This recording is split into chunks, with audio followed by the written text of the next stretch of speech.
नमस्कार दोस्तों, आपका बहुत बहुत स्वागत है आपके अपने YouTube channel Manoj Rawat tutorials में। आज हम देखेंगे आपके गणित पेडागोजी के पेपर 1 के 15 महत्वपूर्ण प्रश्न। तो चलिए शुरू करते हैं आज का सेशन। सबसे पहला प्रश्न कह रहा है, राष्ट्रीय पाठ्य चर्चा रूपरेखा 2005 के अनुसार गणित के शिक्षण अधिगम में मुख्य व्यवस्थागत समस्याओं में से एक कोष्ठाकरण यानी से हम बोलते हैं आपका कंपार्टमेंटलाइजेशन है। यह क्या दर्शाता है, आपसे पूछा गया है। कंपार्टमेंटलाइजेशन क्या होता है आपका गणित में आपसे पूछा गया है। चलिए ऑप्शन देख लेते हैं। उनकी क्षमताओं योग्यता के आधार पर यहाँ एक ही कक्षा के विद्यार्थियों का विभिन्न खंडों में व्यवस्थित रूप से विभाजन करना। यहाँ पे बोला गया है कि सेशन में बच्चों को डिवाइड कर रहे हैं और उनका क्या है, खंडन कर रहे हैं, विभाजन कर रहे हैं। ये आपका गलत हो जाएगा। दूसरा कह रहा है कि यहाँ प्राथमिक विद्यालय और हाई स्कूल के गणित शिक्षकों के मध्य बहुत ही कम व्यवस्थित संवाद है। ठीक है। तीसरा कह रहा है कि यहाँ स्कूली व्यवस्था के लिए सुव्यवस्थित रूप से विभिन्न स्तरों पर शिक्षकों की नियुक्ति होती है। चौथा कह रहा है कि यहाँ विद्यालय और कॉलेज के गणित के पाठ्यक्रम में व्यवस्थित रूप से विभाजन होता है, विभाजन नहीं होता है। आपका सही आंसर हो जाएगा यहाँ पे कि जो आपका कंपार्टमेंटलाइजेशन होता है, इससे हम बोलते हैं कि प्राथमिक स्तर और हाई स्कूल के गणित के शिक्षकों के मध्य क्या होता है, बहुत ही कम आपका व्यवस्थित संवाद होता है। ठीक है, ऑप्शन सेकंड आपका सही आंसर हो जाएगा यहाँ पे। निम्नलिखित में से कौन सा कथन गणित के मानकीकृत परीक्षाओं यानी टेस्ट के लिए सर्वाधिक उपयुक्त है। मानकीकृत परीक्षा जिसे हम टेस्ट होते हैं आपके, उसके लिए क्या हुआ है, सर्वाधिक उपयुक्त है। इन परीक्षाओं की व्यक्तिनिष्ठा उन्हें संदर्भात्मक बनाती है। दूसरा कह रहा है कि इन परीक्षाओं को केवल कम आबादी पर ही संचालित कर सकते हैं। केवल जहाँ पे आ जाएगा आपका गलत हो जाएगा। तीसरा कह रहा है कि ये बहुत अधिक रूप से पक्षपाती होते हैं। ठीक है। और चौथा कह रहे हैं कि ये बच्चों की क्षमता का समग्र चित्र प्रस्तुत नहीं करते हैं। बिल्कुल सही। जो आपकी मानकीकृत पाठ्य चर्चा होती है यानी आपके टेस्ट हम लेते हैं, यह क्या होते हैं, ये बच्चों की क्षमता का समय चित्र प्रस्तुत नहीं करते हैं, समग्र चित्र प्रस्तुत नहीं करते हैं। आपका ये ऑप्शन आपका सही आंसर हो जाएगा। आपका चौथा आपका सही आंसर हो जाएगा। आपसे एक प्रश्न आप अगला, एक बच्चा योग और घटाव के प्रश्न निम्नलिखित प्रकार से करता है। 6 में से 3 या 4, 6 + 4 10 और 2 + 7 9 और 9 में से 7 या 3। ठीक है। तो यहाँ पे पूछा गया है कि उपयुक्त परिस्थिति में बच्चा निम्नलिखित में से किन अवधारणा का गलत तरीके से अनुपयोग कर रहा है। स्थानीय मान, समानुपात, पश्चगामी यानी पश्च गिनती करना, या फिर संख्यांक एवं संख्या का बोध। तो इसका सही आंसर क्या हो जाएगा आपका, कि बच्चा जो है वह क्या है, पश्चगामी यानी प्रश्न गिनती कर रहा है। ऑप्शन थर्ड आपका सही उत्तर हो जाएगा यहाँ पे। निम्नलिखित में से कौन सा गणित के आकलन के लिए सबसे कम प्रासंगिक है यानी सबसे कम महत्वपूर्ण है, ये आपको बताना है। चलिए हम ऑप्शन देख लेते हैं। गणित दक्षता के पृथक संघटकों का परीक्षण कीजिए बजाय उसके महत्वपूर्ण पहलुओं का। यानी आपको क्या है, गणित दक्षता के पृथक संघटकों का परीक्षण करना है बजाय उसके क्या है, महत्वपूर्ण मूल्यांकन का। यानी आपको क्या है, महत्वपूर्णता पे ध्यान नहीं देना है, केवल और केवल आपको क्या है, परीक्षण पे ध्यान देना है। तो ये तो आपका गलत कह रहा है। जो महत्वपूर्ण हो उसे मापिए, उसे नहीं जो मापने में सरल हो। गणित समझ के आकलन में खुले सिरे वाले प्रश्न महत्वपूर्ण होते हैं। बिल्कुल सही है। और आकलन को शिक्षक और अधिगमकर्ताओं को प्रतिपुष्टि प्रदान करती है। यानी आकलन को शिक्षक और अधिगमकर्ताओं को प्रतिपुष्टि प्रदान करती है। बिल्कुल सही। जो आपका आकलन होता है वह शिक्षक एवं अधिगमकर्ताओं को प्रतिपुष्टि प्रदान करता है। और हमें पूछा गया है आपका कम प्रासंगिक है यानी कम महत्वपूर्ण है। तो ऑप्शन पहला ही आपका सही आंसर हो जाएगा कि गणितीय दक्षता में पृथक संघटकों का परीक्षण कीजिए बजाय उसके महत्वपूर्ण पहलू के। ठीक है। तो यही आपका क्या है, कम महत्वपूर्ण है। तो ऑप्शन जो है पहला आपका सही आंसर हो जाएगा। अगला कह रहा है कि प्राथमिक स्तर पर गणित शिक्षण हेतु गणितीय खेल के उपयोग का कौन सा सबसे अच्छा उदाहरण होगा। ठीक है। गणितीय खेल का उदाहरण होगा कि बच्चों को संख्या अंक लिखे हुए कुछ खिलौने देकर स्वयं खेलने की अनुमति देना। दूसरा कह रहा है कि अवधारणाओं के निर्माण हेतु शिक्षक प्रतिदिन की पाठ योजना में गणितीय पहेलियाँ और आकृति जैसे पत्थरों, डंडियों जैसे सामग्री का उपयोग करते हुए गणितीय खेलों को सम्मिलित करता है। तीसरा कह रहा है कि शिक्षक शिक्षिका खेल के मैदान में गणित का शिक्षण कर रहा है। चौथा कह रहा है कि बच्चों को वीडियो गेम्स खिलाना सिखाना क्योंकि ये गणितीय चिंतन को बढ़ावा देते हैं। तो वीडियो गेम्स खिलाना आपका गलत हो जाएगा। मैदान में गणित का शिक्षण कराना ये भी गलत हो जाएगा। और पहला कह रहा है कि बच्चों को संख्या अंक लिखते हुए खिलौने देकर स्वयं को अनुमति देना भी आपका सही होता है। और दूसरा कह रहा है कि आपको क्या है, पाठ योजना में आपकी क्या है, आकृति पढ़ानी है उनको, आपकी क्या है, आकृति पढ़ानी है, पत्थर डंडियों से आपको समग्र उपयोग करना है और गणित के खेल इनमें शामिल करना है। तो इसका सही आंसर कौन सा हो जाएगा आपका? दूसरा आपका सही आंसर हो जाएगा यहाँ पे। अगला प्रश्न देखते हैं अब हम। प्राथमिक स्तर पर गणित की पाठ्य पुस्तक में अनिवार्यता से यह अवसर उपलब्ध होना चाहिए। अनिवार्यता से यह अवसर उपलब्ध होना चाहिए। एक प्रश्न में कहीं जटिल अवधारणाओं का समाकलन होना, अभ्यास के लिए बहुत सारे प्रश्न देना, गणित में संधारांत समस्या देना, या फिर औपचारिक कलन विधि का अभ्यास करना। अभ्यास करना गलत हो जाएगा। और दूसरा भी आपका क्या है, अभ्यास भी आपका बल दे रहा है, ये भी आपका गलत हो जाएगा। कहीं जटिल अवधारणा यानी जटिल कठिन प्रश्न पूछने गणित में, ये भी आपका गलत हो जाएगा। तो एक ऑप्शन बचता है जो कि ऑप्शन तीसरा है कि गणित में संधारात्मक समस्या देना। ठीक है, ऑप्शन थर्ड आपका सही आंसर हो जाएगा। यानी संदर्भ से रिलेटेड आपको क्या है, गणित बच्चों को पढ़ाना है। तो ऑप्शन जो है आपका तीसरा आपका सही आंसर हो जाएगा यहाँ पे। स्थानीय विषय वस्तु और आस्वाद के साथ राष्ट्रीय पुस्तकें राष्ट्रीय शिक्षा नीति 2020 के आलोक में निम्नलिखित में से कौन से दिए गए कथन के अर्थ को निरूपित करते हैं, आपसे पूछा गया है। ठीक है, शिक्षक को बच्चों के स्थानीय मान में केवल मौखिक प्रश्न ही पूछने चाहिए। ठीक है, केवल मौखिक प्रश्न ही पूछने चाहिए, गलत हो जाएगा। सभी स्कूली पाठ्य पुस्तकों का हिंदी भाषा में अनुवाद किया जाना चाहिए।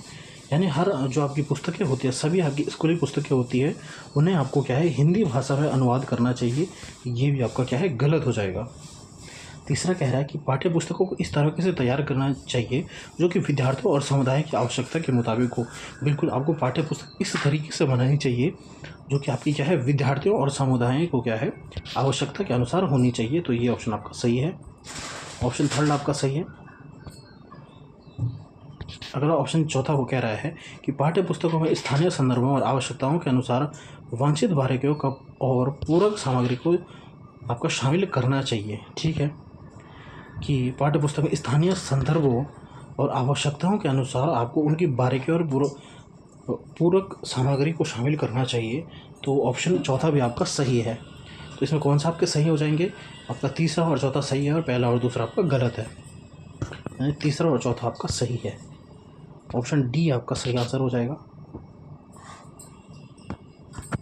अगला प्रश्न आपका, एक शेषफल सर्वदा भाजक से कम होता है।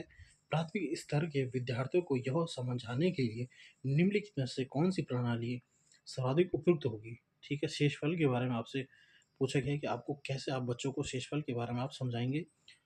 हस्त कौशल सामग्री जैसे कंकड़ों, गेंदों, टोकनों इत्यादि का उपयोग भाज्यों के रूप में करें, जिनको विभिन्न तरीकों से बराबर समूहों में बांटें और विद्यार्थियों को वांछित संबंध स्थापित करने दें।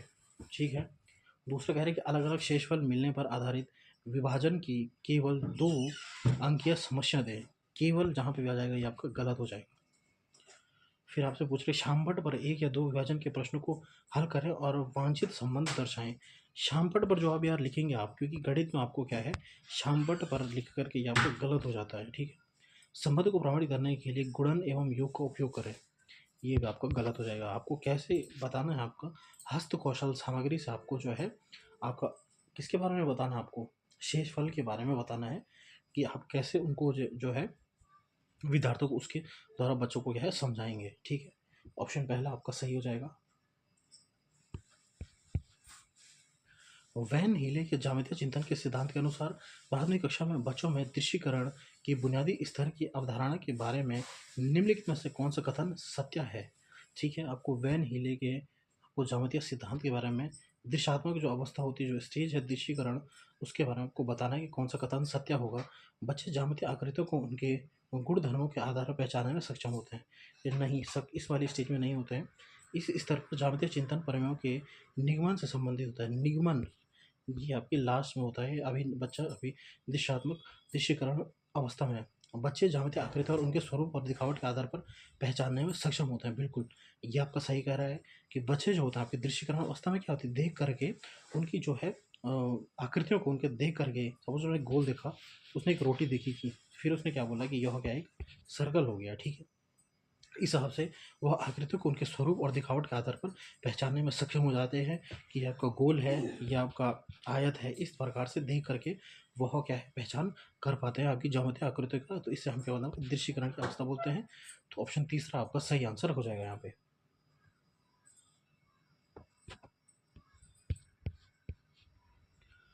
राष्ट्र और बच्चों में श्रेष्ठ संभव भविष्य को सुनिश्चित करने के लिए राष्ट्रीय शिक्षा नीति एनईपी 2020 के अनुसार शिक्षकों की अभिप्रेरणा और उनका सशक्तिकरण जरूरी है। इस दृष्टिकथन को साकार करने के लिए सीपीडी जैसे अवसरों को आरंभ करने का सुझाव दिया गया है।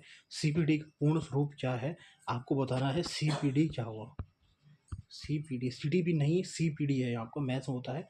तो ये होता है आपका central professional development core, central professional development नहीं, ये होता आपका कंटिन्यूस प्रोफेशनल डेवलपमेंट हो जाएगा आपका।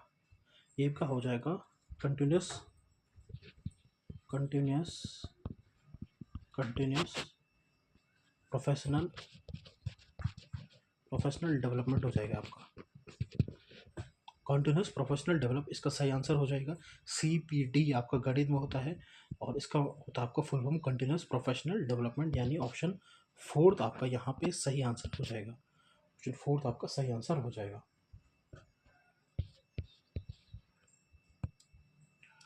मूल्यांकन विद्यार्थियों की समस्या एवं विशिष्ट अधिगम कठिनाइयों के निदान में और उनके अनुसार उपचारिक शिक्षण की योजना बनाने में डैश में सहायता करता है।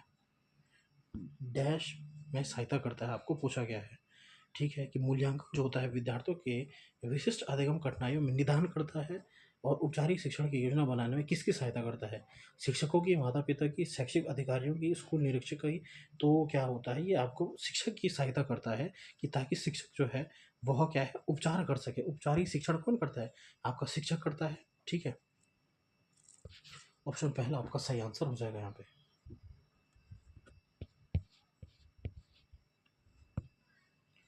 एनसीईआरटी के अनुसार कक्षा 1 के विद्यार्थियों के लिए निम्नलिखित में से कौन सा अधिगम प्रतिफल नहीं है, आपसे पूछा गया है। 50 तक की संख्याओं को पहचानना और लिखना, उन समूहीकरण के बिना 20 तक की संख्याओं को जोड़ना और घटाना, जोड़ की अवधारणा को गुणन तक विस्तारित करना, या फिर किसी 2 अंकीय संख्या में अंक के स्थानीय मान को पहचानना। यहाँ पे आपसे पूछा गया है कि एनसीईआरटी के अनुसार कक्षा 1 के विद्यार्थी के लिए कौन सा अधिगम प्रतिफल नहीं है, ठीक है, कि आपका बच्चा जो है वह क्या है कक्षा 1 में आपका तो है।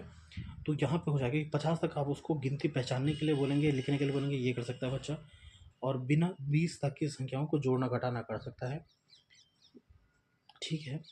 जोड़ की अवधारणा को गुणन तक विस्तारित करना ये नहीं कर सकता आपका बच्चा, क्योंकि बच्चा आपका छोटा है, और किसी 2 अंकीय संख्याओं के स्थानीय मान पहचान सकता है, ये पहचान सकता है, ठीक है। ये नहीं कर सकता है आपका तीसरा, नहीं कर सकता कि जोड़ की अवधारणा को गुणन तक विस्तारित करना, ठीक है। तो ये आपका गलत आंसर हो जाएगा, यानी ऑप्शन थर्ड आपका इसमें सही हो जाएगा, क्योंकि हमें क्या है नहीं पूछा गया था। थर्ड आपका सही आंसर हो जाएगा यहाँ पे। कक्षा 5 के एक शिक्षक श्री जोसेफ ने भिन्न को दर्शाने के लिए एक वृत्त का चित्र बनाए और उसे छायांकित करने का क्रियाकलाप दिया।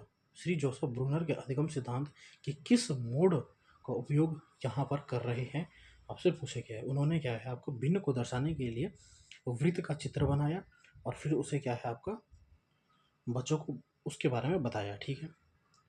अमूर्त चिंतन कर रहे हैं यहाँ पे, या फिर आइकॉनिक अवस्था में है, जिसे हम बोलते हैं दृश्यमापी अवस्था, अभिप्रदर्शन यानी एनेक्टिव और सिंबॉलिक, ठीक है। ये आपका ब्रूनर की जो थ्योरी होती है आपका, इसमें आपकी 3 अवस्था होती है, इनेक्टिव,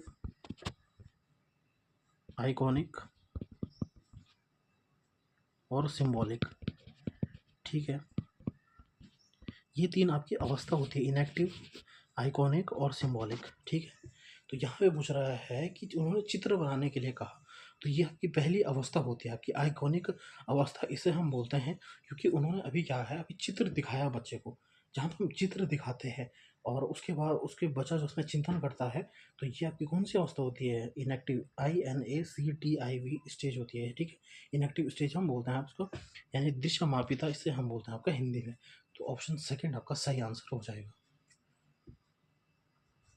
ये आपकी ब्रूनर का जो प्रश्न है पहला बार आपके सीटेट में पूछा गया है। निम्नलिखित में से कौन सा कथन सत्य नहीं है, आपसे पूछा गया है। यानी आकृतियों का परिमाप समान किंतु क्षेत्रफल भिन्न हो सकता है। आकृतियों का क्षेत्रफल समान किंतु परिमाप भिन्न हो सकता है। एक से अधिक आकृतियों का क्षेत्रफल समान हो सकता है, या फिर किसी आकृति के आयामों को जाने बिना उसके आयतन का अनुमान नहीं लगाया जा सकता। इनमें से कौन सा कथन सत्य नहीं है? आकृतियों का परिमाप समान किंतु क्षेत्रफल भिन्न हो सकता है, बिल्कुल सही। कि उनका क्या है, परिमाप सेम हो सकता है, पैरामीटर जो सेम हो सकता है, लेकिन एरिया जो है वो अलग हो सकता है, बिल्कुल सही कह रहे हैं। आकृति का क्षेत्रफल समान किंतु परिमाप भिन्न हो सकता है, बिल्कुल ये भी आपका सही है। तीसरा कह रहा है कि एक से अधिक आकृतियों का क्षेत्रफल समान हो सकता है, बिल्कुल सही हो सकता है। चौथा कह रहा है कि किसी आकृति के आयामों को जाने बिना उसके आयतन का अनुमान लगाया जा सकता है। नहीं, ऐसा नहीं कर सकते आप, ये आपका गलत हो जाएगा, और हमें क्या है, गलत ही पूछा गया था, तो ऑप्शन फोर्थ आपका सही आंसर हो जाएगा। तो स्टूडेंट्स, आज हमने देखा आपके 15 महत्वपूर्ण प्रश्न आपकी गणित पेडागोजी से रिलेटेड। तो अगर आपको सेशन पसंद आ रहा है, आपसे रिक्वेस्ट है कि चैनल को लाइक शेयर सब्सक्राइब ज़रूर करें और सपोर्ट बनाए रखें। ऐसे ही कंटेंट आपको देखने को मिलेगा। धन्यवाद।